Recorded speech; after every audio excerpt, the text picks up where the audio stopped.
This tape is recorded in Diabolical Twilight Zone Studios. This is the legend of how I, Joe Aufricht, became infatuated and obsessed with a girl named Diane Rawson. When I started liking her when I was 13 and she was 9.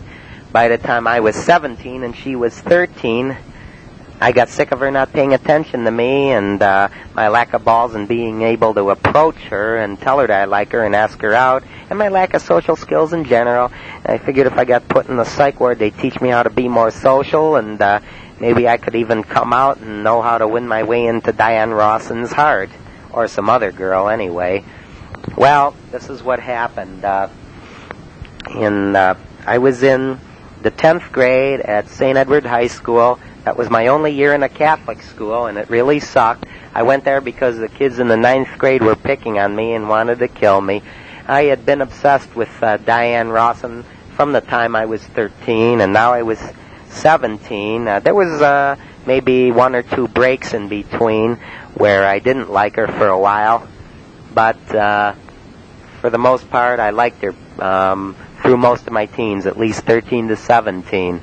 And when I first started liking her, I started and really paying attention to her and pestering her. I went to the bowling alley to see her and secretly admire her.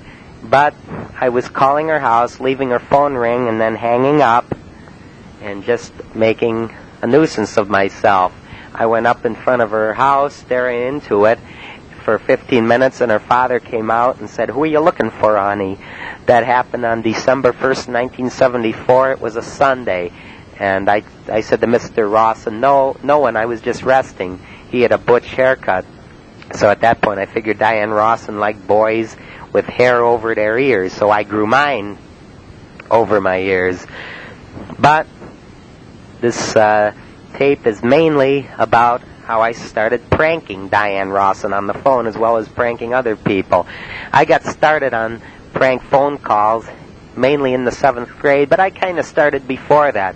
One time while I was still in the 6th grade, right around when I started liking Diane Rawson, somebody rang a payphone and I went in and answered it, and it was a classmate of mine, and he didn't identify himself at that point, and he said, "Is this Joey?" And I said, "Yeah," and he said, "Joey, you're a Moe," and then hung up. And later on he told me that he did it, and 7th grade came, and Rick Dunson got me started on prank phone calls. He would call the operator, and he would prank people. We would record people as we were pranking them from his house, but he didn't threaten, and I got started pranking then. I would call up people. I would say ho, ho, ho, and stuff like that. And when I started following Diane Rawson around, I would call her house, leave her phone ring once, and hang up. I did that 10 times in a row one weekend in the 7th grade. But I, after a while, decided that that wasn't the thing to do, and I should have been doing better things to try and win my way into her heart. I've always been a very impulsive person and have had a hard time controlling a lot of my impulses, but I've also enjoyed them, although other people haven't. See,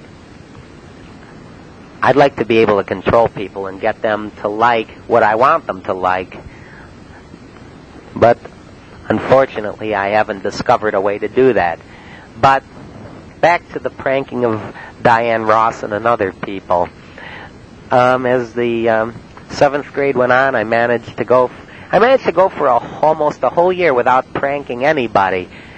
And then I got into the 8th grade, and I pranked our one next door neighbor, Mrs. Smith, because she wasn't a friendly neighbor, and I figured maybe I could drive her out of the neighborhood, make her move so that a new neighbor, a better neighbor, would move in.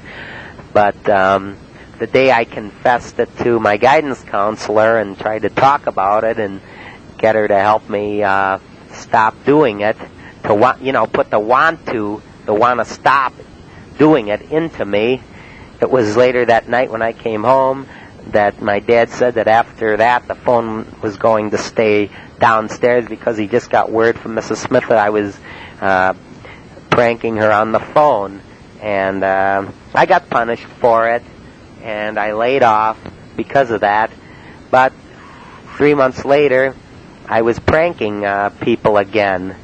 Yes, I was, but I pretty much did it just from payphones, hang-up calls.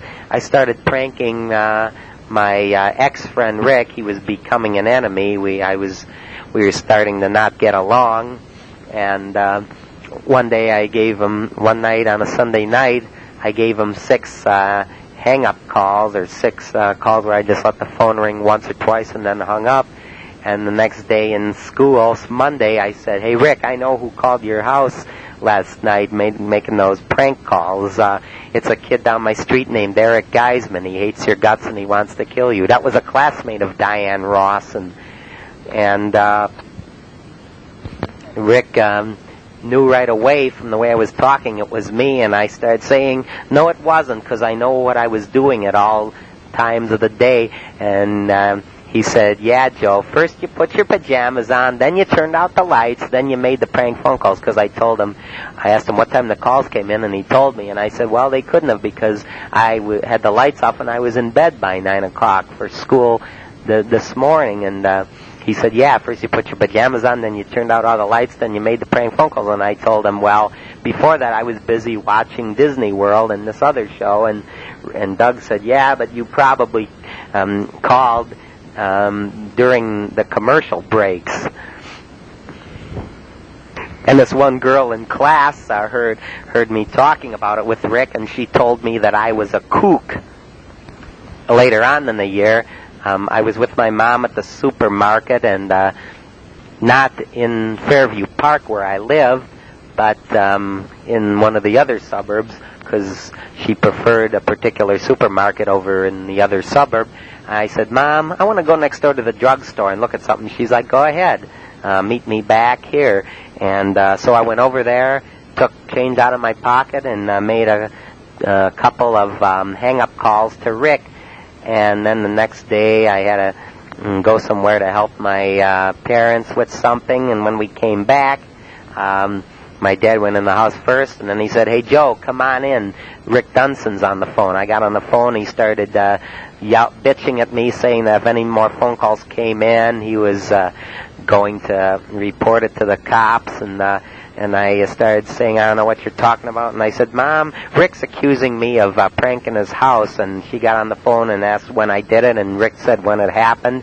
And my mom said it couldn't have been him, because he was with me at the supermarket yesterday, not knowing that I snuck over to the drugstore and did it from there. And so later on, before the weekend was over, Rick was calling, making pranks, and my mom got on the phone and listened to him and said that he sounded drunk. It was probably his brother, because his brother sounded just like him, and Rick was a preppy, and his brother was kind of a burnout, or trying to be. He did a good job of it. He was accepted by the burnouts. He had burnout friends, and he smoked and probably did other shit just like they did. But anyway, I decided to make my first threatening phone call to the Rossens when I was about 14 3/4 years old or so. I called them up and I said, "I'm going to burn your house down." And Mrs. Rawson, or Diane, whoever was on the phone, started crying and asking why. And I had no sympathy for some reason, probably because I was sick of Diane Rawson ignoring me and not paying attention to me when I did weird things to get her attention at the bowling alley, when I went up there to watch her and secretly admire her on Friday evenings after school. And as the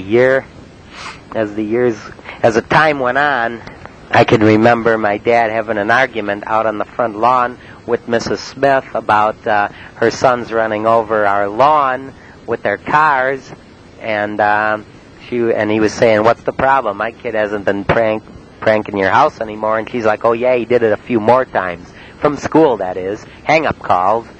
See, back in them days when I made prank calls in the 7th, 8th grade, I didn't say anything. I just would call, leave the phone ring, hang up when whoever picked up, or I would just not say anything on the other end, or go stuff like that, or disguise my voice.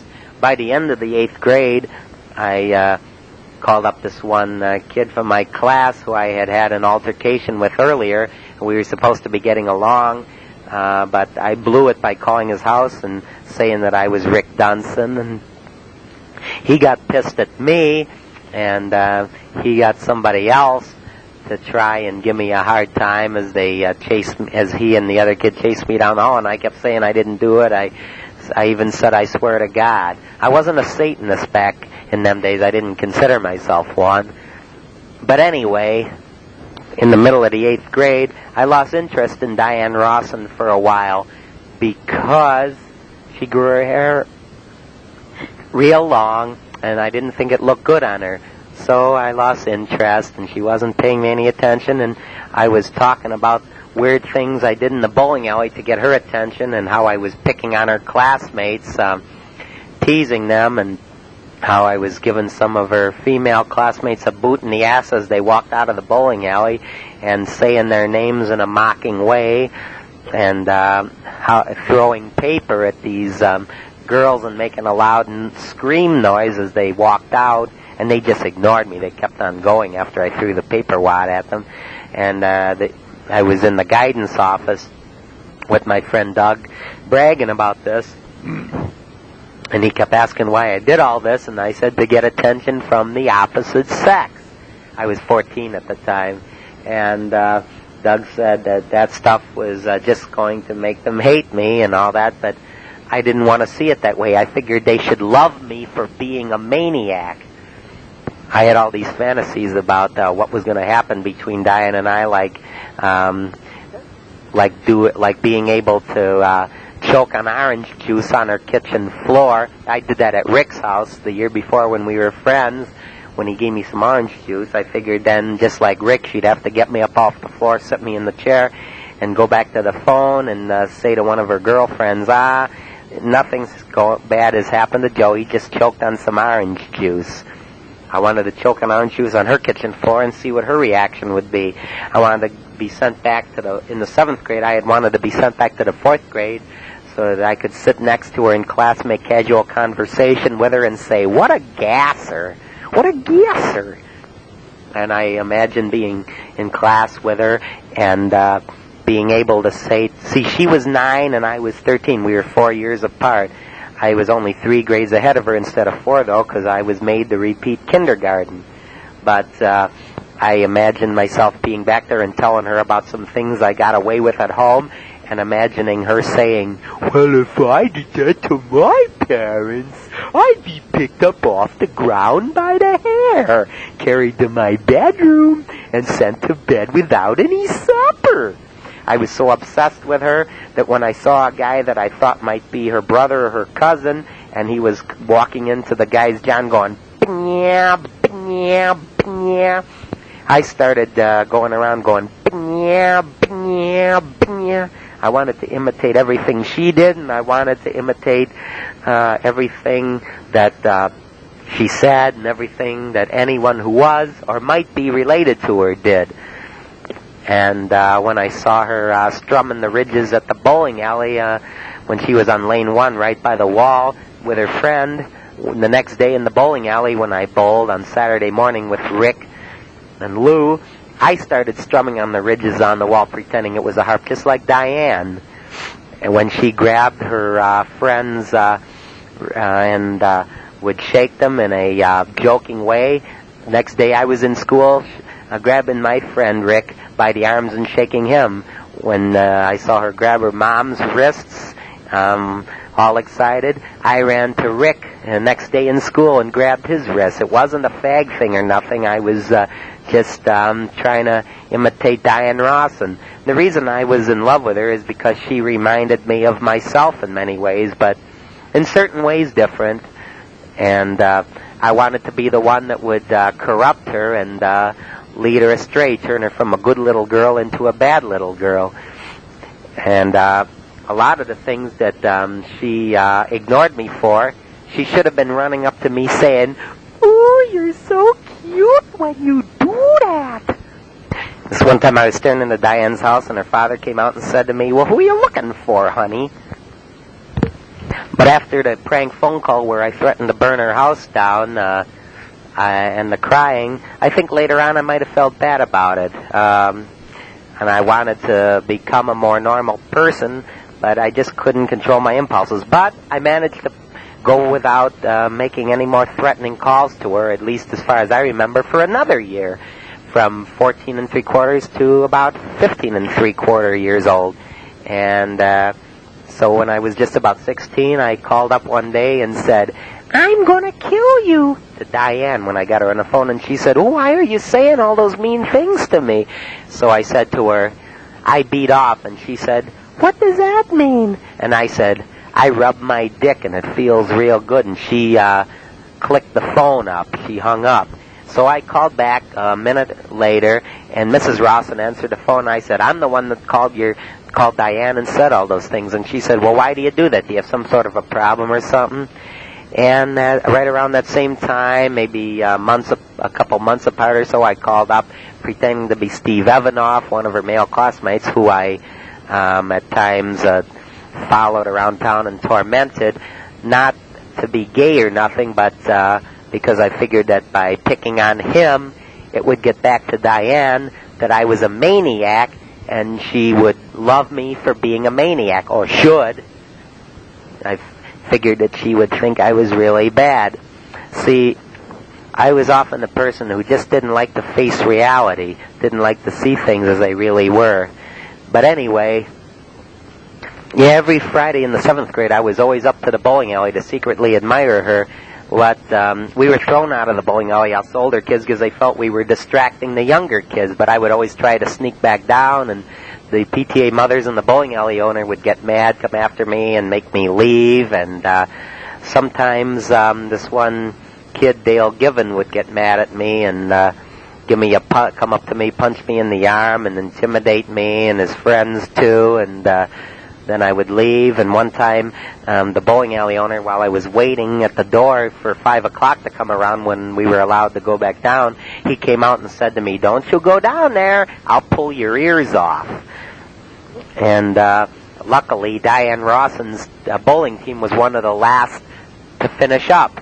So I could go down there and watch her finish bowling, and then I could follow her and her mom up out of the bowling alley to their car, keeping a safe distance behind, or what I thought was a safe distance, because I didn't think they noticed or even cared. I would watch them get into their car and fade into the distance, and then I would take off in my own direction home, making believe that Diane Rawson and I were running away together as I ran home. I would run real fast, and I would make believe we were running away together, and I was singing one of the songs of the times by Bruce Springsteen, Born to Run, but I didn't hear all the words I said. I thought they were saying, "Tramps like us, baby, we were born to run." I thought they were saying, "With a chance like we got, baby, we were born to run." Where we would go, I didn't know. And when I got home, I switched to a different fantasy. I made believe that she had real liberal, cool parents who let her come over and spend the night together. I would turn on the music and put the earphone in my ear so I wouldn't disturb my mom, and crank the music up loud into my ear and pretend that Diane and I were listening to it together, and going crazy to the music because we were in love. And I tried to calm down and do good things to win my way into her heart. When my grades were starting to suffer, by the 2nd quarter, I worked hard to bring them up, and I got quite a few good grades, B's and an A or two.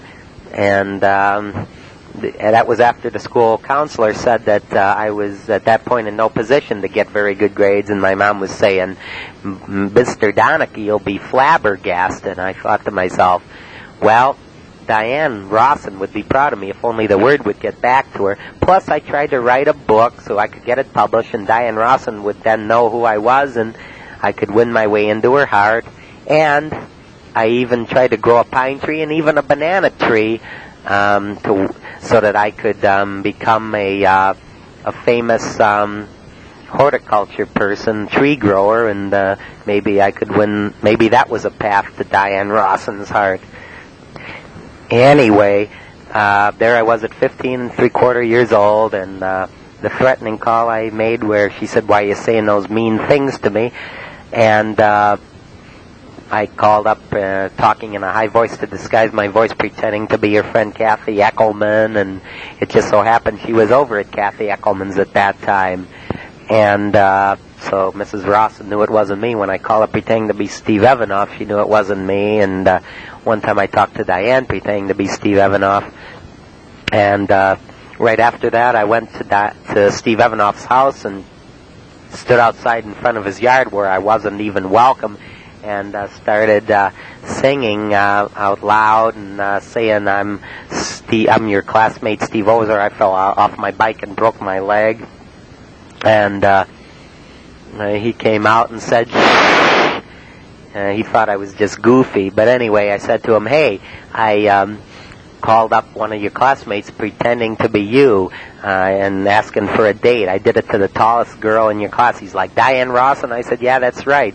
So shortly after that, a day or two later, or a week later, I was up on Diane Rawson's street, and I walked right past her, and she didn't say anything to me or even look at me. I figured, she doesn't know who I am.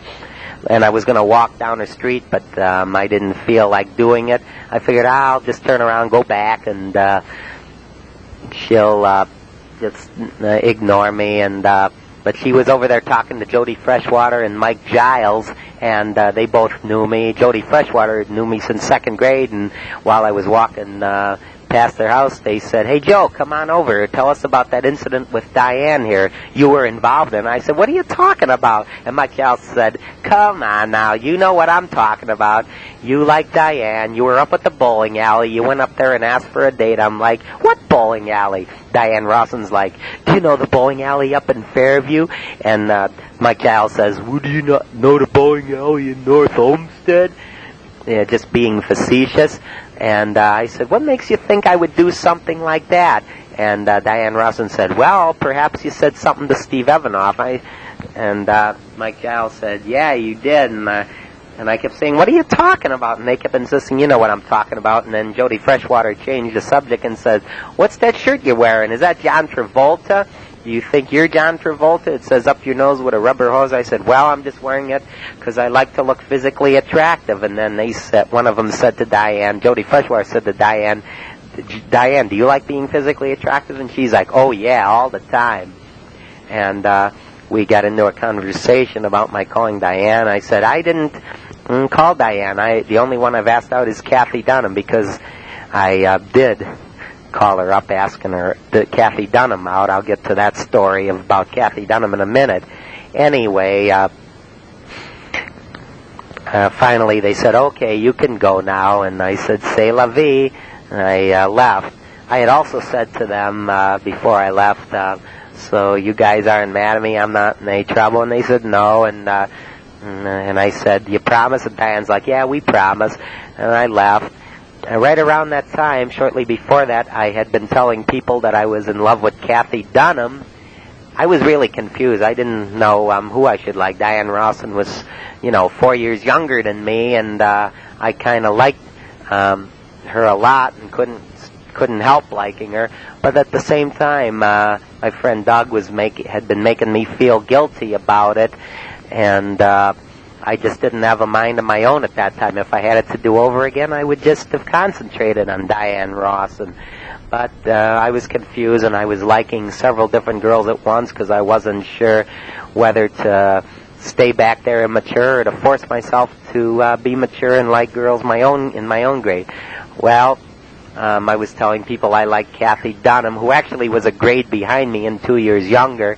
And one day I decided to walk past her house, and I did. And then later on I went up the street and called her from a payphone, and I talked to her. I said I was afraid to identify myself. And then to her younger sister, who said, well, why don't you just talk to Kathy about it? That would be better. I said, okay. And she put Kathy on, and I was talking to Kathy. I told her I was her secret admirer, and she said, Aufricht, is this you? And I said, she said, Aufricht, what are you trying to prove? I said, I don't know what you're talking about. She said, don't tell me. I've been hearing you like me. I've been hearing it from Bonnie Zahn, from Westover, from Molnar, from this person and that person. She said, I don't want to be seen with you, and that she told me, grow up and find another girl, and that if I didn't stop calling, her mom would do something about it, and she'd do something about it. And so we said an unfriendly goodbye, and I went home. But then later on that night, while I was home alone, I just couldn't resist the temptation to call her up again. And I did, and this time her other sister answered, and she was like, I think you better just talk to Kathy about that, because I was trying to persuade her other sister to talk to Kathy to get her to be cool to me. But Kathy came out and says, Aufricht, is this you again? And I said, yeah. She said, I swear if you call my house one more time. And then I said, but you're cute. And she started bitching at me, and I kept saying, but you're cute, but you're cute. And she said, okay, so I'm proud. Finally, her mom got on the phone and started bitching at me and said, you are harassing my girls. My daughter does not want to be seen dead with you. How did you get this number anyway, you idiot? And she was saying, besides, she thinks you're a gay fag, and I'm inclined to go along with her. And then Kathy and her sisters started giggling in the background, plenty loud enough for me to hear. And her mom said, I'll report you to the school authorities, your parents, and the police, and it just better stop. And she finally said an unfriendly goodbye. And the following day, the next day was a Friday, and I stopped in at the bowling alley, which I hadn't been to in a little over a year or so. And when I walked down there, the baby of the family, so to speak, their little brother Brian, who was the only boy in the family, who was 5 years younger than me, says, you better stop calling my sister. And then he said to the youngest girl, Karen, who was 2 years younger than Kathy, that's the one that's been calling our house, that little faggot over there. I couldn't do much about it, beating up a 10-year-old when I was 15 going on 16, because I would have been in all kinds of trouble. As it was, Mrs. Dunham was threatening to get me in trouble. But Karen came over, and at the same time Steve Evanoff came over, and then the next thing I know I'm having a good time listening to them exchange stories about how crazy I am, and how I tormented each of them. And I was staying there enjoying it. And then Steve Evanoff asked me some question about what I was going to do for a living, about some particular kind of job. And I said, no, I'm not going to do that. I just want to fly through the Milky Way, feeling out the stars and beating off. And Karen Dunham said to me, I'd shut up if I were you, Aufricht, because you do that all the time, beat off. And then I started talking about a date, and then about wanting a date from Karen's sister Kathy. And then I switched the subject real quick and said about how I was staring into this one girl's house one time, and her father came out and said, who are you looking for, honey? Not mentioning Diane Rawson, who of course also was around there in the bowling alley somewhere. And Karen said to me, oh, honey, would you go out with me? I'm just dying for a date. She was getting facetious. And so Steve Evanoff got facetious too. He says, ooh, Karen, I didn't know you liked him. And Karen's like, yeah, right. And then I was telling them how when I grew up I was going to be worse than Hitler and kill more people than Hitler. And Steve Evanoff said, hey, Diane, Joe here says that when he grows up he's going to be worse than Hitler. And Diane says to Steve, oh, yeah, right. And she makes the oh, okay sign with her thumb and finger, walks away. And that's all I remember of that night, that conversation. But the following Friday I was back again. And this time Karen knew somehow that I was going to follow her home. I don't know how she knew, but she said, my mom says if you follow us home, she's going to call the police. I followed her home anyway, figuring how could she prove it? But she had two friends with her, and I kept following her, and her and her friends started running. I don't know why. I had no intention of harming them. I just wanted to be close to somebody. And I followed them for a few blocks, and they finally... Karen kept saying, what do you want, you faggot? I got tired of it, so I finally said, I want to fuck you. And Karen said, how can you fuck me? You don't even have a dick. And I still kept following them after that and saying, I want to make out with your sister. I want to make out with your sister. And her classmate, Donna Tobin, said, well, go talk to her about that.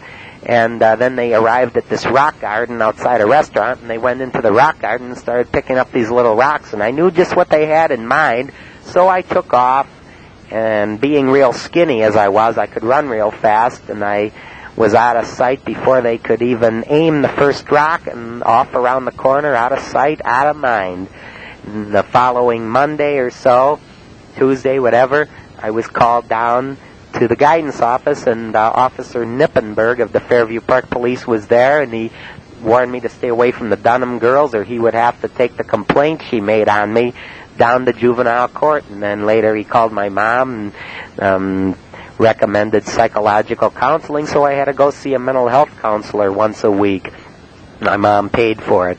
After that, I was afraid to go back to the bowling alley anymore, I think, because if I went near where any of the Dunham girls was, I might be in big trouble. Well, once I saw Kathy in the hall, and she said, "Aufricht, you're so sick it's pitiful. Why don't you just go play with yourself?" And I had been getting picked on a lot in the 9th grade, and I felt that if I came back to go to 10th grade there, that I would have really gotten picked on, maybe beat up, maybe murdered. So I came home and told my parents I was not going back to that school. No way. I told them I wanted to go to St. Ed's, so they put in the application for me. I got accepted, and I went over there.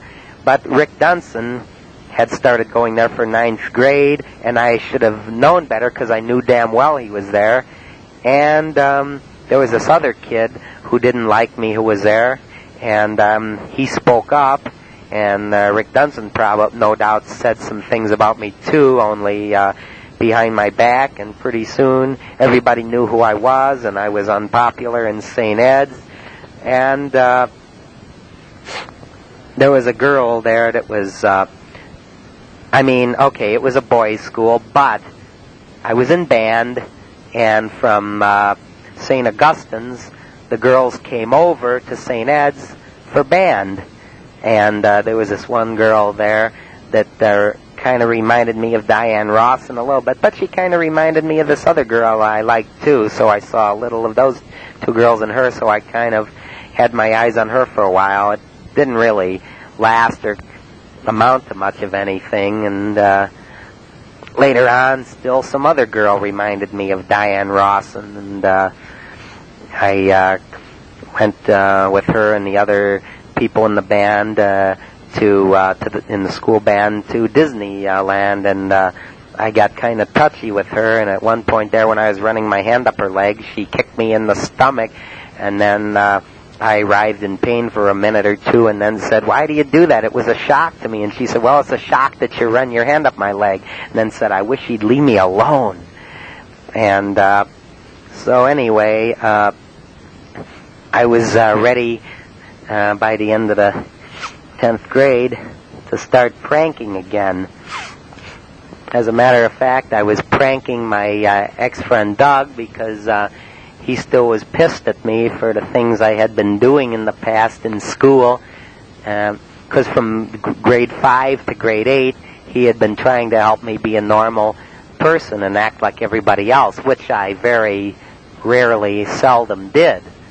And he thought I had a serious problem, and so he was trying to help me. But in the middle of the 8th grade, he said, "Joe, after 3 years, I'm about ready to give up on you." Because I went and embarrassed him by standing in front of this girl's house and singing "They're Coming to Take Me Away," because he told me to concentrate on girls in my own grade. And he was friends with that girl, so it embarrassed him, and I was just doing other things. I confessed to him in the guidance counselor's office. See, I brought him in the guidance counselor's office with me and told him the things I did at the bowling alley when I was tormenting Diane's classmates, and he told me that they probably hate me by that point and concentrate on girls in my own grade. Anyway, we started to become enemies. We didn't get along. I didn't get along with my friend Rick, and I couldn't make any new friends either. It started to really suck. So finally, by the end of the 10th grade, my mom took me to this one doctor and found out that I had a chemical imbalance, and I got on a special diet and vitamins, and it had positive effects in many ways, but it also gave me more energy to do certain weird things and to be subtle about them, a little, kind of. I was calling up Doug Klein's house, pranking him, even after I had made an agreement that I was sick of him, and you stay away from me, I'll stay away from you, and but I pranked him after the agreement, and he at one point said, "Joe, I'm sticking to my agreement, you better stick to yours and don't call my house and prank me," but I did it anyway, and Mrs. Klein knew it was me and would call me Joey. One day I called her up and called her an asshole, and she said, "Joey, that's it. I'm going to call the police right now." And she probably did. And she told Rick Dunson, because Rick Dunson was in the same school as me, St. Edward High School, to watch me, to watch over me, to keep an eye on me, to see how often I got on the phone. And so he did, as much as possible. And one day I got the idea to start calling collect, so I did.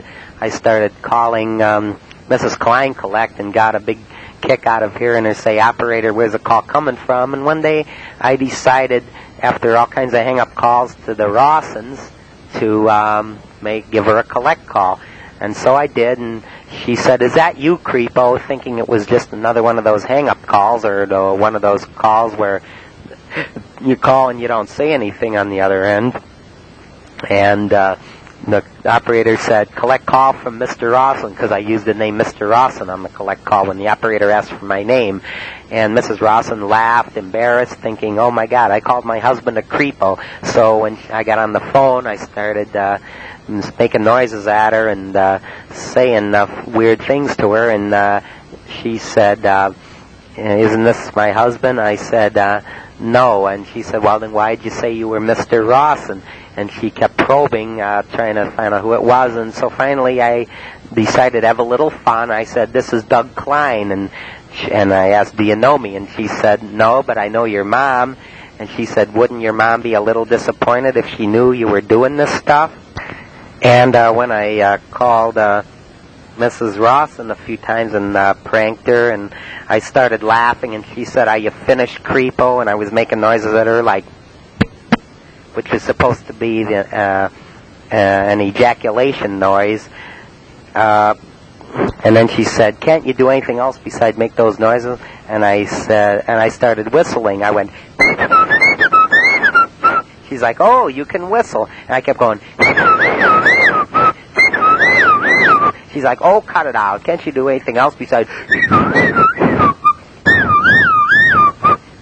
And I would start laughing like crazy, uncontrollably, nonstop, and banging my body against the phone booth to make more noise. And she'd say, "Are you finished, creepo?" And I'd start laughing more. And I'd say stuff like, "Mary had a little lamb, she also had a duck. She put them on the windowsill to see if they would fuck." And Mrs. Rawson said, "Oh, you compose poetry." Then she says, "So, you laugh like a nut, you harass people on the telephone, you compose poetry, you whistle, and you wet your pants." Because I said to Mrs. Rawson, "It's so funny, it's enough to make you wet your pants," after laughing. And she said, "Well, did you wet your pants?" And I said, "No." Anyway, I decided finally to give a prank call to Rick Dunson's house. And I used Rick Dunson's name on the collect call, and his brother answered. And when his brother got on, thinking it was Rick, I said, "This is Rick Dunson." And he said, "Why don't you just drop dead?" And it was probably that day or the next day that he came and took the phone out of my hand while I was out in the phone booth and told me, "Leave." And he told me, "Don't hang up," and then he told me, "Leave," and I did. And he got in the phone booth, shut the door, and he talked to the Rawsons. He probably thought I was calling his house, because his brother probably said a prank phone call came in from me, and Rick Dunson and all the classmates had seen me out in the phone booth, and I probably came back to class late, and they said they saw me out there in my tie. They called it a gay tie. They said, "We saw you out there in your gay tie," because I was trying to deny it, and it was known to Rick that I pranked on the phone. So the next time I got on the phone after that, Mrs. Rawson said, "This is Joey Aufricht." And but anyway, the day after he took the phone, when he took the phone out of my hand, I hurried quickly back to class. And when I got out of school at the end of the day, my mom was waiting for me because she had to take me downtown for reading tutoring because I was having problems being able to read on a 10th grade level and understand what I was reading. So she was getting me tutoring with a woman at Cleveland State University.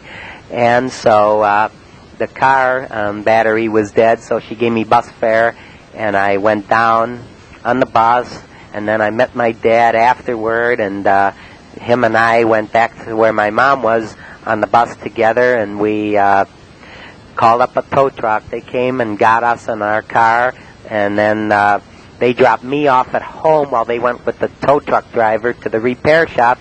And while they were gone and I was home alone, I called Rick directly from home, and Rick said, "So, do you know where Joe could be at now?" Because I had, on the way downtown to the reading tutor, I had stopped at a payphone and called him collect and talked and pretended to be Doug Klein, and then I flicked the operator back on and got a big kick out of listening to him saying, "Operator, do you know where the call's coming from?" And the operator said, "Yeah." And he says, "Is it from Fairview Park?" And she said, "No, it's from a payphone downtown." And he said, "Operator, can I have the number to this payphone? It is very important." And she gave it to him, and I took off. And so later on that night, after they dropped me off from the tow truck, I was talking to Rick on the phone. I called him direct, and he said, "So, Doug," because I identified myself as Doug Klein. He knew it was me, though, but he played along. He said, "So where do you think Joe might be at now? Do you think he might be home? Do you think he might be in Fairview Park? Or do you think he might still be downtown?" I said, "Why would he be downtown?" And Rick said, "Well, because we received a collect call from him, and it came from a phone booth downtown." And then he said, "Joe's got a real problem. Where can he go and get some help to become more like one of us?" And I said, "I don't know. He should go see a therapist." And he's like, "What? A Buddhist?" I said, "No, a therapist." He's like, "What?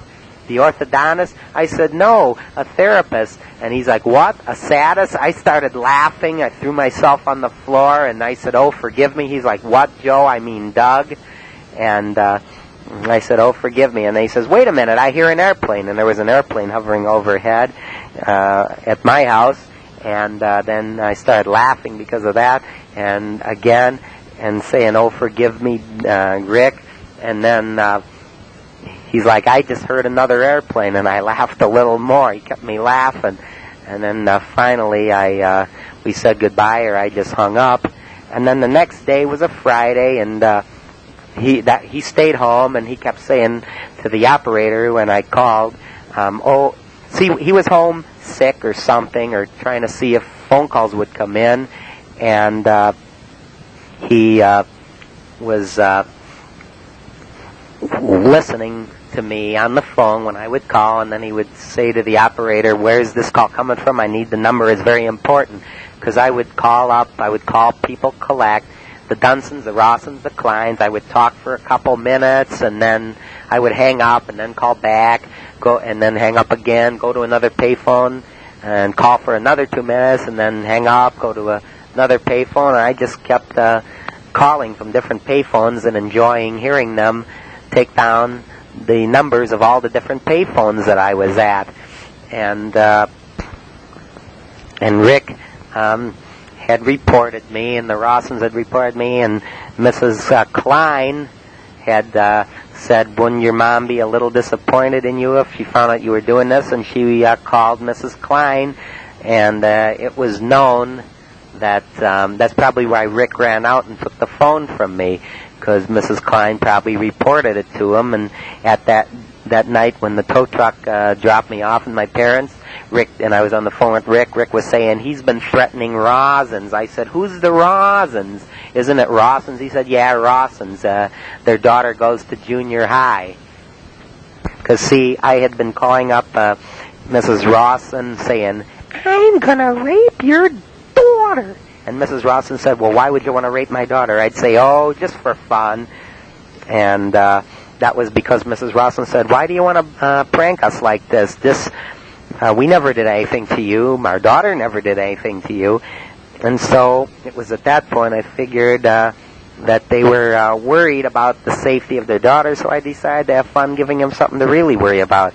Besides, Diane Rawson was not paying any attention to me, and I figured she was mine to torment, so I did. But I remember Rick telling one operator that they knew who I was that was doing it, and papers could not be filed in juvenile court till Monday. So I know it was a Friday when he was on the phone talking to the operator. He was home from school, either sick or trying to see if I would call. And I was going all along Detroit Avenue in Cleveland, walking down, calling from every payphone in sight. And I remember him asking for a payphone number and saying, "You sure it isn't the same one as such and such?" And then and the operator said no, and he said, "So both exist, right?" And she's like, "Yeah." And then he told the operator that I was deranged in the mind real seriously. I also remember a telephone operator saying, "Go away from this payphone now because I am not going to release this telephone." Yes, I remember even that. I remember another operator asking me, "Where are you located, honey?" It's like, "What do you think I am, stupid? I'm going to..."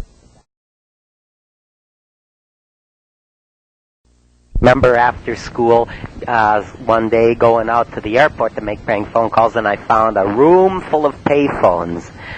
And boy, was that fun.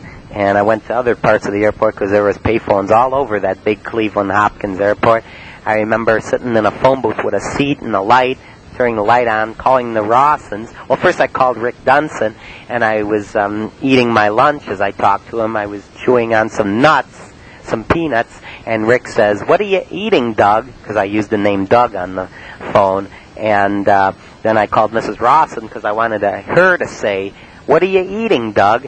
And I munched on the phone in her ear over the phone, and she went, "To you too." And it made me laugh. When Mrs. Rawson found out who I was, she, after Rick Dunson took the phone out of my hand, the next time I called, she said, "This is Joey." I said, "No, it isn't." She said, "Yeah, it is. It's Joey Aufricht." And she started saying, "Joey, Joey, Joey." And it made me laugh, and I would laugh like a maniac. And then Mrs. Rawson would call me good old Joey, and one day she said to me, "Joey, is that what your mother calls you? Joey." And I remember one night calling from a payphone on the east side of Cleveland. I lived on the west side. And it was in a place where there wasn't anyone around. And Rick says, "If you don't want to get busted, I suggest you get the hell out of where you're at." I also remember another time saying to Rick's brother, who says that he was sick of my calls like that, and he said I was going to get messed up. He said, "If I ever see your pussy ass in Fairview Park or anywhere else, I'm going to punch your face in." And at one point there I said to him, finally, "I'm doing this because I want to end up in the delinquent home." And he said, "You don't want to go there. It's bad. I was in there. I should know. And you ain't tough enough to take it." And I said it to Rick one night, too, and he said, "Okay, Joe, you tell me where I'm at, where you're at, and I guarantee I'll get you into a delinquent home." I was way at the other end of the rapid transit line, opposite the one that was closest to my parents' home. And I clicked the operator on, and he asked for the number, and he got the exchange, and he's like, "Oh, my God, that's Euclid." He couldn't believe I was way over on the other side of town in Euclid. That's Euclid. I also remember calling one time the Dunson house pretending to be Diane Rawson and talking in a high voice, and Rick's brother saying, "You have an awfully sweet voice, Diane." And I'm like, "Oh, thank you." I talked in a high voice almost all the time to disguise my voice because, what happened was on the Friday morning after Rick had taken the phone out of my hand and stayed home to receive calls from me, in the early morning, I was calling, and Father John Blazik saw me in the hall and said, "Joe, come down to my office. I got something very important to talk to you about." When I got there, he said, "I just got a call from the phone company stating that you're harassing 3 different families in Fairview Park. You better cut it out, Joe, or you're going to be in trouble." And I laughed, and he said, "It's not funny." I went back out to the phone booth after that, I went back to class. I was called down to the assistant dean's office, but I snuck out, and I went out to the phone booth, and that was when Lieutenant Shermer of the Fairview Park Police saw me out there, and when I saw him at the other end of the schoolyard watching me, I hung up the phone real quick, and then I ran. He motioned me to come over to him, and then he escorted me back into the school and was bitching at me, and I denied being out there pranking anyone, and I said I was just calling my mom. He's like, oh, bullshit. He took me back to the school dean, and the dean had a word with me and asked me in a nice way to please knock it off, because it gives the school a bad reputation, and it could get me in a lot of trouble. And but I didn't care. I went back to doing it probably that afternoon, and that was probably the afternoon when I called, and Rick Dunson was on the other line, and said that I was seriously deranged in the mind to the operator. And I remember Mrs. Dunson saying that she had a log and was logging all the calls. And that night after Shermer saw me in the phone booth from across the schoolyard, Nippenberg, Officer Nippenberg, the juvenile division officer, came over to my house and talked with me and my parents in the living room, and I laughed and grinned the whole time through, thinking it was funny. He warned me to stop it if I was doing it, or I was going to be in trouble, and that if it wasn't me, I had nothing to worry about.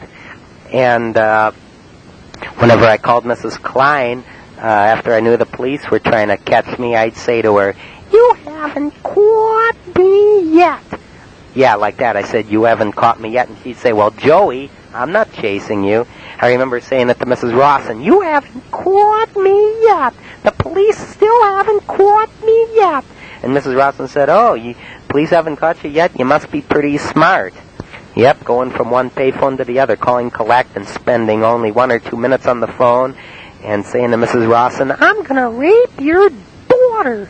And Mrs. Rawson would always say, "Why would you want to rape my daughter?" One day when I said it, she said to me, "Oh, you've said that before." So I said to her, "I'm raping your daughter tonight, tonight. I'm raping your daughter tonight, tonight. I'm raping your daughter tonight, tonight."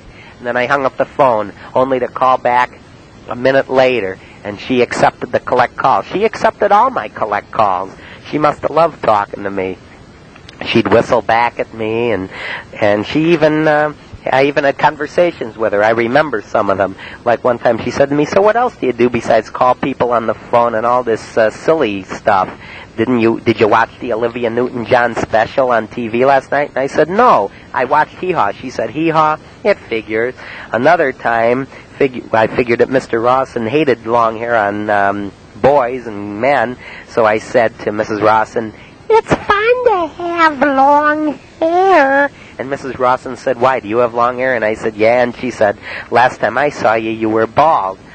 One night I was at one of the rapid transit stations on the payphone talking to Diane Rawson, and I said to her, "You should go see this one psychiatrist. His name is Dr. Spock." And Diane said, "Spock?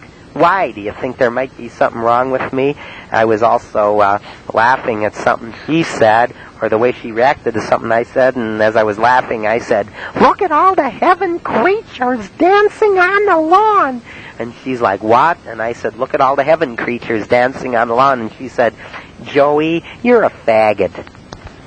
I don't remember all the dates and the sequence of events perfectly, but I'm pretty sure it was May 18th, 1978, which was a Thursday, when Rick took the phone out of my hand, and it was Monday the 22nd, when Mrs. Rawson was supposed to go down to the juvenile court to file the complaint, because I remember Rick saying on May 19th, I think it was May 19th, the papers can't be filed in juvenile court till Monday, and I'm pretty sure that was when Nippenberg also at night talked to me and my parents, and I probably after he left, I got into an argument with my dad for a little bit because I was laughing, and he said, "What are you laughing about?" I said, the guy that called me honey, he says, what's that got to do with this whole damn thing? I said, Mr. Rawson called me honey. He's like, oh, Mr. Rawson's the guy that called you honey, so you do know something about. He started to get suspicious of me, and I said, no, the reason I told Nippenberg that I never heard of the Rawsons was because I was afraid if I admitted that I knew them, that it would just get me in more trouble, incriminate me more, and so he kind of believed me, and they felt that, my parents felt that Rick Dunson was the one that was doing the pranking because Rick had admitted talking to the Rawsons, taking the phone out of my hand, and I was denying that I even was the one that talked to them. But Mrs. Rawson was saying that when Rick got on the phone, she was saying the voice changed at one point. And Nippenberg had warned me that they had put a tap on the phone, and every day during the following week, I pranked them constantly, day and night.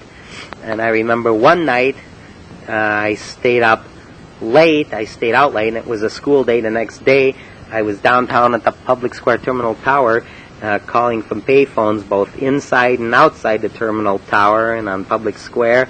And it got real late. It was like 3 in the morning, and I went to a police officer trying to get him to send me someplace to give me money to go somewhere, to the Runaway shelter or something. They're trying to get money to go to a shelter someplace far out. I don't remember exactly, but he kind of took me into custody and called my parents to come and get me, and made arrangements to meet him down there and pick me up. And he told me that if he saw me down there anymore roaming around, he was going to have me sent to the detention home.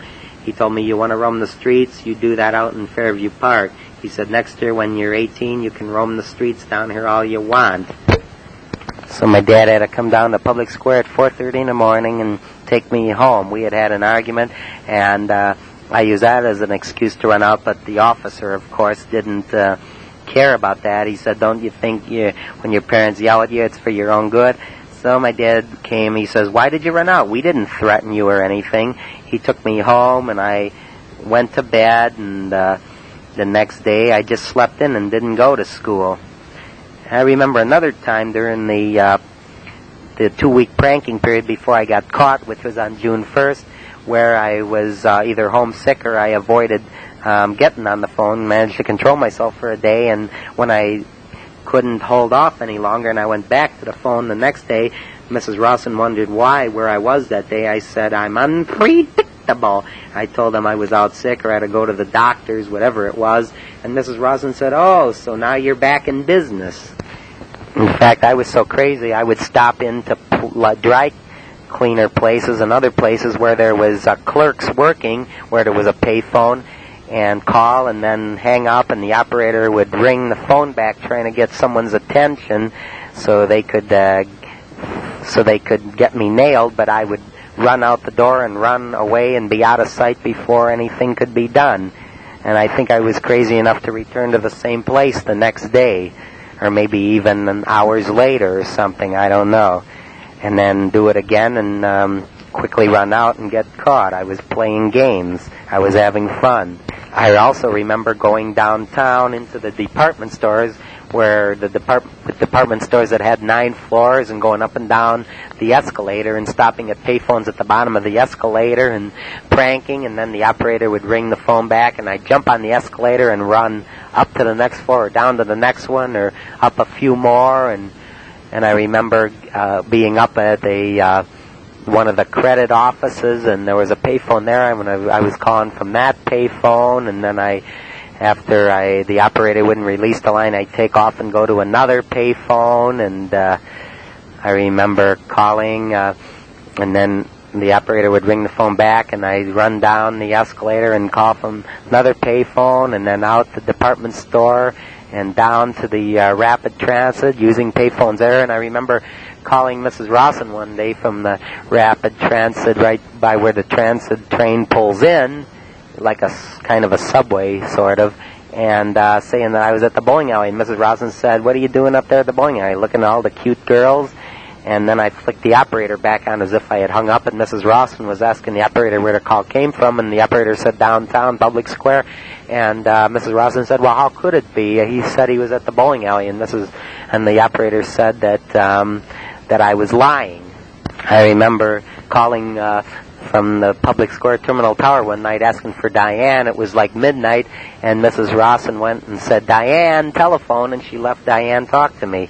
I also remember another day when it was early morning, and I was pranking Mrs. Rawson, and Diane was there at home, and I asked Mrs. Rawson why Diane wasn't in school, and she's like, well, she didn't feel good today, and I said, oh, isn't that just too bad? Yeah, I was being mean just for the hell of it. And I also remember an incident where I was in the 5-minute chapel services, because back then I wasn't into Satanism. I was trying to believe in the Catholicism. And there I was in the chapel services, and as Rick was getting communion, which I couldn't get because I hadn't taken my first communion. So as he was going up to get his first communion, I grinned at him and made out like I was laughing. I was faking it, though. And he said, hey, at the end of the chapel service, Father, can you come here a minute? Because I kept making out like I was laughing. And I got up to leave, and his friend who was with him blocked the way. And Father John came over, and I said, what's this all about? Playing dumb like I didn't know what it was all about. And Father John warned me that, hey, I warned you, you're going to be in trouble if you're doing it. You better cut it out, Joe. Because Rick told Father John how he had been getting all kinds of calls from me. And I pranked all during the coming week, the week after the one where at the end of the week he took the phone out of my hand, which was the week of May 22nd to 26, 1978. And finally, the weekend of the Memorial Day weekend, 27th through 29th, including Monday, my mom decided that I better stay in. Maybe it was also the juvenile officer's decision to either my mom was trying to show that whoever was making the phone calls was someone else because I was at home, or the juvenile officer wanted to see if any more phone calls would come in if I was kept in over the weekend. So I had to stay in over the weekend, but one day on Sunday, I went up to the store from my mom, and she sent me up there, and I stopped at Oliger Drugstore at the corner and made a prank phone call to Mrs. Rawson, clicked the operator back on. Mrs. Rawson got the number, and so anyway, it was that day earlier that I was at church. I was supposed to go because I was in the Catholic school, and attending Mass on Sunday was part of the curriculum. And so Rick Dunson saw me in church. I saw him in church.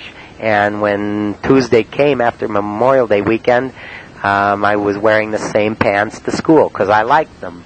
And he saw me in the payphone before math class out in the phone booth, and the whole math class saw me because he got the whole math class to come to the window and look out the window and see me in the payphone. And he was down by the stairs waiting for me to come back in, and he said, Joe, I think you better come down to Father John's office with me. The whole class just saw you in the phone booth. And so I said, okay, no problem. And I walked with him, and I sang, and I just generally was enjoying myself. We got to Father John's office. We sat down. I said, Father John, I'm innocent. And Rick said, no, we did the whole math. How can you say that? The whole math class saw you in the phone booth. And we started a discussion. And Rick Dunson said to me, Joe, Mrs. Rawson went down to the juvenile court yesterday to file a complaint against you. And then Father John was asking questions about the phone calls, and he said, Rick said, well, we didn't have any phone calls this weekend. It was very peaceful, thanks to Officer Nippenberg, and thanks to his parents. And 'cause he asked me at one point before that, how come your mom keeps you in on weekends? And I said she doesn't. And he said one phone call did come in. It came, and Mrs. Rawson checked it out. It came from Oliger Drug yesterday, Sunday afternoon. And when he got me back in the office, he got on the phone, called Mrs. Rawson, and said, Mrs. Rawson, were you receiving harassing calls about 10 minutes ago? And she, of course, said, yeah. And I kept saying, Father, it's so unjust. And Rick finally said, maybe it is. Maybe it isn't you. Because, they couldn't absolutely prove beyond a doubt that it was me. That day was May 30th, 1978. The following day, or maybe, that same day, or some other time during the previous week, Rick Dunson finished lunch early, and so did I, and I decided to have a little fun. I went like I was going to the payphone, and he followed me with his friends to see what I was going to do, and I knew he was doing it, so I ran down the stairs, and he ran down the opposite stairs to meet me at the other side and see what I was going to do, and I just kind of had fun playing catch me if you can, and finally went back downstairs after I tricked him into thinking I was going upstairs, and so while he was running up the stairs thinking so was I ran out the door and out the schoolyard and up the street to a payphone to prank where I would not be seen. I remember another incident where I was at a hotel, the Sheraton, and I was calling from one of the upper levels where they had payphones, and Rick Dunson's brother was saying to the operator who was asking questions about these phone calls, and he was saying, he's been calling here for the last week or two and calling other people in Fairview Park, threatening to rape people and burn their houses down. He rides up and down on the bus routes in Rapids, calling all over town. He's real crazy. I also, once or twice stopped at Westgate and pranked people.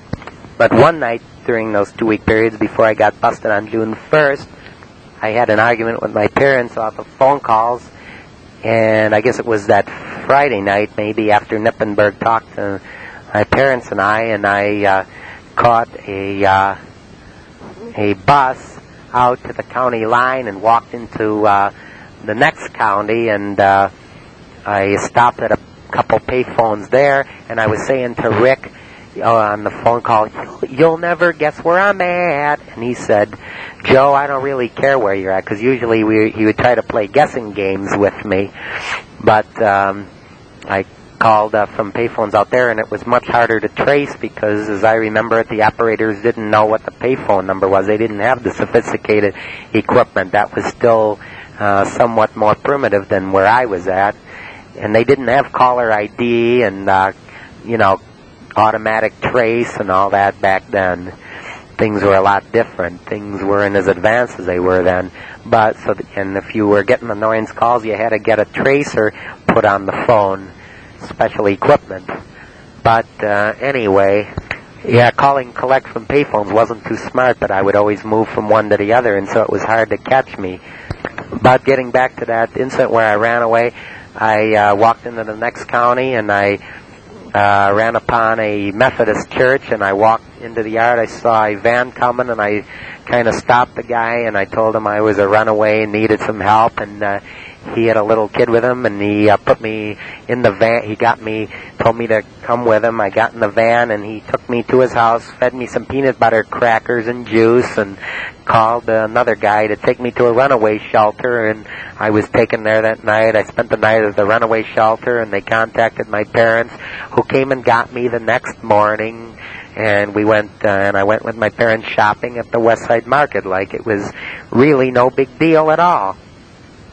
And then I guess another night or a school night after that, I ran away to the local runaway shelter Safe Space, and the counselor put me in a room because all the beds were filled up, and there was a phone there, and I made a hang-up call to either Rick Dunson or the Rawsons or the Kleins, and I think they knew it was from there because I think they traced it maybe, and it was on record that I had stayed there that night. Of course, the counselor had seen the light up, and he came in, and when he did, I hung up, and I told him I was just trying to call my parents because I was homesick and worried about them being worried about me. And he says, it's okay, don't worry, just go to sleep, we'll talk to your parents in the morning. So I did.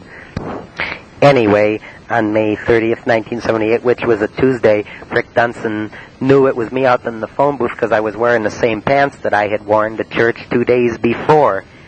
And we both got to go back to math class. We were given special passes so that we wouldn't be penalized for being late. And the next day, I went straight to math class, May 31st, 1978. And when I was there, Rick Dunson turned around, smiled at me, and said, "Prankster!" Because I would always call up and say, "This is the prankster! The prankster! The prankster!" And I got the idea to say, "This is the prankster," because when I was in elementary school, I watched this cartoon show, Yogi's Gang, with all the Hanna-Barbera characters, and they on this flying ark, and they landed in this one place for the night, took motel rooms, and all the cartoon characters, the Hanna-Barbera cartoon characters, were receiving calls from an evil prankster who would call up and say things, and then they would be tricked, and then they would say, but who is this then, if this isn't who you say it is? And he'd say, "The prankster!" So that's how I got the idea to say the prankster, and Rick would go, "Oh, the prankster!" So anyway, on May 31st, when I went straight to math class, so that to throw them off from suspicions they had of me, to fool them, because they expected me to go straight to the phone booth, I went straight to class, and Rick Dunson, when I was sitting down, he turned around and he said to me, "Prankster! Joe, why do you always do it?" And somebody else said, "Yeah, Joe, why do you always do that?" I said, "What are you talking about?" And I'm sure he probably told them when I wasn't there about the phone calls to Diane Rawson. And I know one other time I had been pranking from a phone booth in the cafeteria, and when I was on my way out of the cafeteria, this one dude was kind of joking around with me, holding the door shut, saying, "You're not allowed out of there." I said, "Yes, I am." I pushed the door and overpowered him and got out. So I overpowered him and got out, and then he said to me, "Joe, you've been pranking Rick Dunson, haven't you?" I said, "No, I haven't." He said, "Well, then how come he's got your voice on tape?" And I said, "He hasn't. It's not my voice." And my parents were convinced that they had a voice on tape, but it wasn't mine. Father John, at one point there, seemed to think that both Rick and I were both guilty. The following day, June 1st, 1978, was a fateful day for me. And this is what happened. I did not go directly to my first class in the morning, which was band, but instead went to the payphone in a closed room right next to the band room where you could close the door and get on the phone. And I started calling Mrs. Rawson from there, and she was talking to me for a good long while. And she said, "Hey, Joe, I hear the band practicing. How come you're not in the band?" And so they knew where I was at. I mean, maybe that was a dumb idea, but I didn't give a shit at the time. And right after that, while I was still on the phone, let me finish that part up first. I was on the phone, and at one point there she said, "Joey, you slipped. You used your own voice."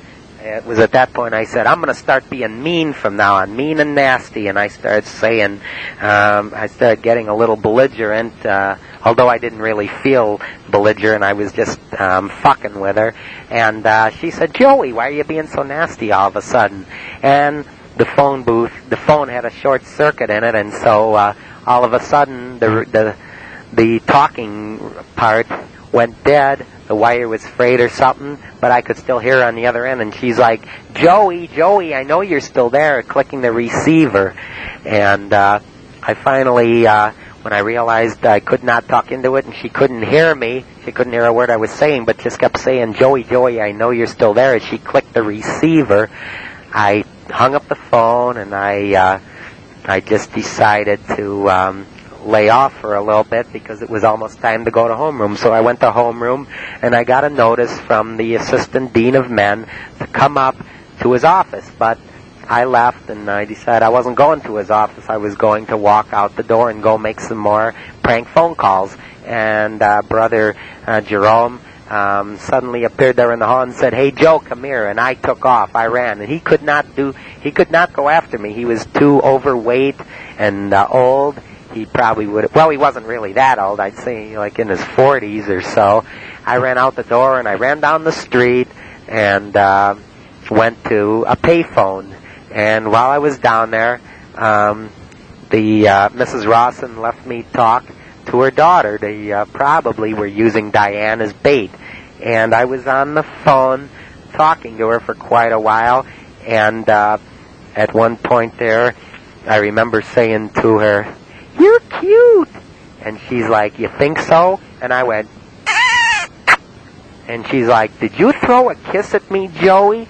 And then I saw out of the corner of my eye a guy getting out of his car, and he was just standing there, and it was Officer Nippenberg. And I knew that I had to try to do something quick, but that was the end for me, more or less, but not really. Okay, this is what happened. I hung up the phone, and I was about to open the door and get out of there, and Officer Nippenberg could outrun me, and he ran to the phone booth, and before I could even open the door, trapped me inside, opened the door, and picked up the phone, and the Rossens were still on the other end. The successful trace had been made. He started talking to them. He hung up the phone, and then he grabbed me by my belt loop, and he escorted me to his car, put me in the car, and went around the corner to one of the Ohio Bell. It wasn't the Meritech then, it was Ohio Bell, to the Ohio Bell building to drop off some of the tracing equipment. And then he got on his radio and said, "I am at such and such streets, and where I will be on my way to Fairview, upon which I will be transporting suspect." And as he drove me home, he said he was going to put me in custody of my parents until the court hearing. So he drove me to the house, and as he did, I told him that it wasn't me who did it. I was framed because I walked into that phone booth, and the Rossens just happened to be on the other end. Somebody had called them already and left the phone like that. And he says, "Yeah, right, Joe." He got to my house. He knocked on my door. My mom answered, and my mom was like, "You sure it isn't some kind of case of mistaken identity?" And he said, "No, we caught him red-handed," and in so many words he said that. And so he left me with my mom. My mom was pissed, and she called my dad, and my dad came home, and the phone booth I was busted at was right outside of Rigo's grocery store, and he's like, "Why did you run down to Rigo's?" And they were going crazy, trying to figure out where they went wrong in trying to discipline me, what they had failed to do, and what made me do a thing like that. And I took off. I ran away. I caught a bus.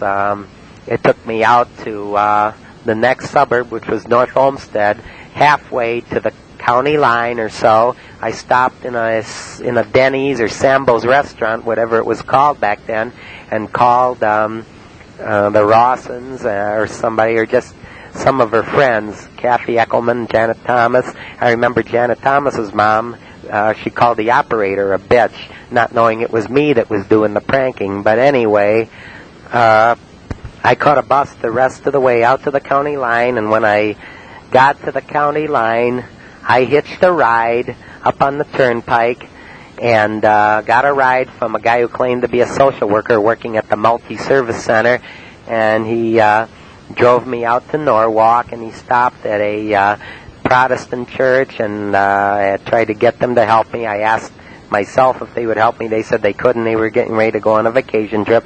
So I got back in the car with the man, and he took me to a Catholic church, and the priest said he would take it from there, and said he was going to have to call my parents and get me back home to show his Christian concern for me. And meanwhile, he would give me a meal, which he did, and fed me steak dinner, and then he put me in the living room in front of a TV set and said, "Stay there and watch TV, because I got to go over and hear confessions. And if you run away, I'm going to have to call the Norwalk police and have them pick you up. It's for your own good, so please stay here till your parents come for you."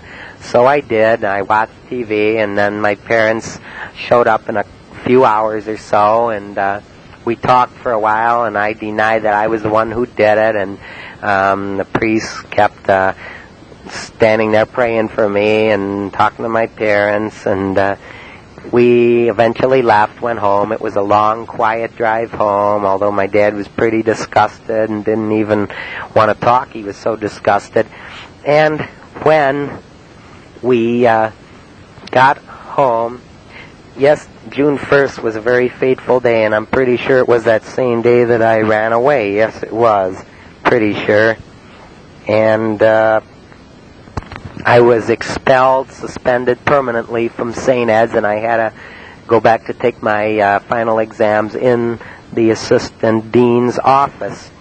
I heard them on the all-news station that the brother had on that was talking about somebody who had been busted making prank phone calls. I think it might have been me they were talking about, but they couldn't say my name because I was a juvenile by law. When I took breaks to go to the bathroom once, one of Rick's friends was in the bathroom, and he was like, "Hey, so Joe, are you going to the DH for school this coming September?" And some other guy was in there. He says, "Well, at least it's not a joint vocational school." And I said, "What are you talking about?" He's like, "I heard about what you did. Rick Dunstan says you called his house up at 3 o'clock in the morning," which is true. I did it to them. I did it to the Rawsons. And I know I did it to the Kleins and others as well. So there I was back home for a little while, but I went back to calling to pranking, and I was still pranking the Rawsons, and I remember Mrs. Klein saying to the operator, "This guy's already been arrested for what I did." And I called Rick on a Friday, I think it was, or Saturday. No, the next day, Friday, he heard that I had been busted, and the whole class was laughing because he told me about it on the next day or later that day. He says, "Where were you yesterday, Joe? You were caught." We all heard about it in class, and we were all laughing, and that's the way I like it, and we will not answer any more of your phone calls now that we got you busted. And then the weekend of Saturday, Sunday, June 3rd and 4th, 1978, I was on a payphone. It was on Sunday morning, June the 4th, I believe, calling up the Rawsons and collect, and Mr. Rawson saying to the operator, "No, we won't accept this collect call. Tell that punk to wise up." Finally, I remember Mrs. Rawson answered the phone, and she said to the operator, "Can you tell me where this call is coming from, because the police are out looking for him?" Later on, I finally called her myself on my own money. I put in a quarter and called directly. Mrs. Rawson picked up the phone, and I spoke into it, and she said, "Joe, you know, our son is coming home from the Navy on Thursday, and he's going to hear about what you've done. He's not going to like the way you've been treating his sister or his mother. He's going to find out who you are and what you look like, and he's going to come out looking for you, you punk." She was pretty upset when she said that. She didn't even have a son. She was just trying to scare me. But it was said, my mom said that I caused such an uproar with getting busted making the phone calls, and that's why I was kicked out of school. And I remember when I went to see one of the other priests at the school with my mom, while we were waiting outside, and my mom went somewhere else, these kids were, this one kid was talking to this other kid about how I was busted for phone calls. And then it was, I believe, the week of June 5th to 10th, somewhere in there, just before I ran away to Toledo, and I called up Mrs. Rawson, and I apologized, said I did it because I wanted help. Where did I get the idea to say that? Because Rick Dunstan had told me in Father John's office at one time that if I was doing it because I wanted help, I should just say so. So I told Mrs. Rawson I decided I didn't want to prank her anymore. It was wrong, and I was just going to increase my chances of never being able to have Diane Rawson for my girlfriend. Of course, I was already through, and I just didn't realize it. But I figured maybe a miracle could happen, and I could make up for it, and maybe things could turn around, and she could like me. But because they had been talking about miracles in the Catholic Church, I was naive at the time, and I kind of believed it could happen. Maybe I just wanted to at the time, I don't know. But perhaps I was being extremely unrealistic. After all, I had already done the damage. I called up Mrs. Ross and I told her I did it because I wanted help. And she said, well, weren't your parents getting you the kind of help I needed? And I might have even been crying or making out like I was crying. And I wanted to talk to Diane, and I asked if I could, and I told them if I could just, I told them I told Mrs. Rawson I wanted to make up, I wanted to mow her lawn or rake her leaves for free, and she's like, well, we'll see. And I told her that from then on I only wanted to call on a friendly basis and be nice. Well, I decided I wanted to take off for Toledo. My mom was trying to keep me from running away anymore, but I convinced her to let me out of the house after I had snuck some of the vitamin pills that I was supposed to take and my cash and traveler's checks left over from the trip to Florida, which I didn't tell my mom I still had. I took off with all those. I went over to a rapid station. I was going to get on the Greyhound from there because they had a little mini station, but the Toledo buses didn't come through there, and I didn't want to go to Columbus.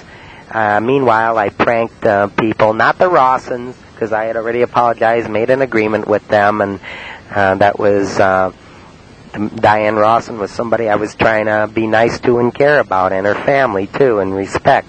So I just called the Dunhams up and threatened to burn their house down, didn't identify myself, but they probably knew who I was, and I was still pranking my two ex-friends, and then I went downtown to the terminal tower, and when I got down there, to the terminal tower, ordered a spaghetti dinner in the Greyhound terminal, ate it, and then I got on the bus. That was around midnight, 12:30, 1 o'clock in the morning. Yes, as a juvenile, I managed to do it. I got on the Greyhound. It felt so good. I figured, my parents can't find me now. And once the Greyhound bus was started up and pulling out, I looked out. I said, I'm safe on here. I figured that the dangerous people that were roaming the streets in downtown Cleveland at night couldn't touch me because I was safe on the bus, and my parents wouldn't be able to trace me down. And I just kind of enjoyed my trip, and I fell asleep in the seat for a little bit. I woke up when we arrived at Toledo with the announcer, the driver getting on the loudspeaker saying, Toledo, Toledo. Man, I was delighted. I jumped off that bus, and the first thing I headed for was the payphone in the Greyhound station, and I started pranking people collect back home. Mrs. Klein got on the phone and said, Operator, where's the call coming from? The operator said, Toledo, ma'am. And Mrs. Rosen said, well, Doug is in bed right now, because I was pretending to be Doug. And she knew better, and I knew better, and I knew better that she knew better, but I was just having fun. And I pranked the Dunsons the next day, and I heard later that they had called, or somebody else called up my dad's place of work, found out where he worked, and said, can I speak to Mr. Aufricht? His son is making prank phone calls again. And I went to a runaway shelter, and they called my parents, and my mom was so disgusted and in tears, and she said, you can keep him, and slammed the phone down. But they finally talked to my mom and the workers at the runaway shelter back home and me, and the one counselor said, what I'm frustrated about is the parents keep denying the problem to the worker there in Toledo. They finally got me on the bus, took me back home, and on my way back home, I stopped at the Cleveland Greyhound station once again, made some prank phone calls. Then my parents came into the station. I hung up, and I went to them, and they took me home. And the next day, my mom took me up to the psych ward and took me to see the admitting psychiatrist, and they put me in right away. And my mom went home, got my radio, brought it up for me so I would have something to do so I wouldn't be too bored. And I was in there for 2.25 months, and it started out good. I was involved in recreation therapy, assertiveness therapy, which came later on, and I was there for 2.25 months, and then they let me out. While I was up there, I called up Mrs. Rawson and said, guess what? I'm getting the help I needed. I called her Collect, but I used my real name. She said, the operator, you're kidding. She accepted it. I told her that they were pretty strict up there, and she said, "Oh, you got to toe the mark." I said, "Yeah, toe the mark, walk the line." But after apologizing to the Rossens, then I stupidly went and called up the Fairview Park police and said that I was going to bomb the city, and they had the call traced, and then the next thing I knew, I had my telephone privileges taken away. I got out of the clinic, and I made more threatening phone calls, not to the Rossens, but to other people, and they put me in the DH for 5 days, and then I went to my court hearing, and Mr. Rawson got up and screamed that when I got back out on the street, he didn't want me back out on the street, and he was saying, "Don't you have any way of protecting your citizens? My wife's on pills because of this punk." And the judge said, "Mr. Rawson, if you don't settle down, we're going to have to ask you to leave. This is a courtroom." He ended up getting thrown out of the courtroom because he couldn't control himself. He was too pissed off. And they asked, "Mrs. Rawson, do you have anything to say right before that?" And she said, "Yes, we have a 13-year-old daughter, and she's been threatened with rape and murder. Boo-hoo-hoo." But before I got put in the DH, I called Mrs. Rawson a couple times asking if she could revoke the charges and withdraw it, and she said, "I can't do that. Ohio Bell is suing you." One night, I went to a payphone, and I called her up, and I said to her, "There's this one thing I've always wanted to tell you, but I'm afraid I might frighten you." And she said, "Well, now that you've said it, if you don't tell me now, then I'll really be frightened." So I told her that I had been fantasizing about her daughter for the last 3 or 4 years, and I said that what I did was a mistake on the phone, and she said, "You sure were making a big mistake." And I said, "Well, I'd like to make up for it, do your lawn, rake your leaves for free." And then she said, "Well, we have to go to court first." And I said, "Well, isn't there any possible way that Diane may still end up liking me someday?" With that remark, she hung up in my ear. And I kept trying to call back, and she kept hanging up on me, and I got real frustrated and took my bike and banged it around and made it so it wouldn't ride too good, and I had to call my parents to come and get me. Yeah, I knew that was pretty much the end of any chance for me and Diane Rawson, but in them days I still believed in hope. And prior to that, I had called up Mr. Rawson and talked to him, asking, I said to him, "I'm afraid you're going to hit me in court." He said, "No, I'm not going to do that." I said to him, "Well, it seems I still have to go to court." He said, "Well, sure, because you abused the privilege of the use of a telephone." And I ended up going back to the psych ward because I stupidly made more phone calls to other people. And after 5 days in the DH, they decided I had to go back to the psych ward. And that's what happened. And I stayed there, and then I went to Harding, and I finally got out of Harding Hospital when I was 18, and all of that is sort of another story altogether.